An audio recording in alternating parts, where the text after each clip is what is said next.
ఉలూపి నాగకన్య. అర్జునుడు తీర్థయాత్రలు చేస్తూ యథాప్రకారం ఒకనాడు గంగలో స్నానం చేసి హోమం చేసుకుని ఒడ్డుకు వస్తున్నాడు. ఒక నాగకన్య అర్జునుడిని చూసి అతన్ని నాగలోకం తీసుకుని వెళ్ళిపోయింది. నాగలోకంలో అందమైన మేడ ఆమెది. అందులో ఉంచింది అర్జునుడిని. గంగా తీరంలాగా అక్కడ కూడా అగ్ని వెలిగింది. హోమం ముగించుకున్నాడు అర్జునుడు. తర్వాత అర్జునుడు, ఎవరమ్మాయివి, నీ పేరేమి అన్నాడు. నాగకన్య ఉలూపిని అందామె. ఐరావత వంశం మాది, కౌరవ్యుడు మా తండ్రి, మన్నించు. మా నాగలోకంలో నాగకన్యల ద్వారా పాటల్లో ఇంతకు ముందే నీ ప్రశంస వింటున్నాను.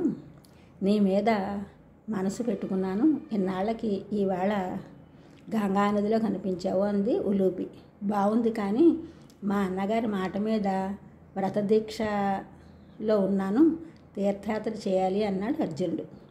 తెలుసు నాకు, ఈ తీర్థయాత్రలు వ్రతాలు ప్రాణదానం కంటే గొప్పవి కావు.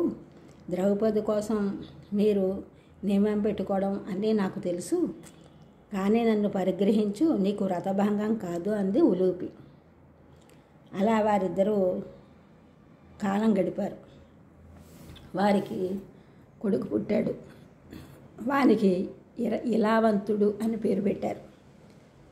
మర్నాడే నాగలోకం నుండి వచ్చేశాడు అర్జునుడు. సూర్యోదయం అయ్యేసరికి హరిద్వారంలో ఉన్నాడు. వెతుక్కుంటున్నారు తను కూడా వచ్చిన బ్రాహ్మలు వాళ్ళను. జరిగిందంతా చెప్పాడు అర్జునుడు. వాళ్ళ ఆశ్చర్యానికి ఆనందానికి అంతం లేదు. ఈ ఛానల్ చూసిన అందరూ కూడా సబ్స్క్రైబ్ చేయండి, షేర్ చేయండి, లైక్ చేయండి, కామెంట్ చేయండి. సబ్స్క్రైబ్ చేసిన అందరూ కూడా కృతజ్ఞతలు, షేర్ చేసినారు, లైక్ చేసినారు, కామెంట్ చేసిన అందరికి కూడా ధన్యవాదములు.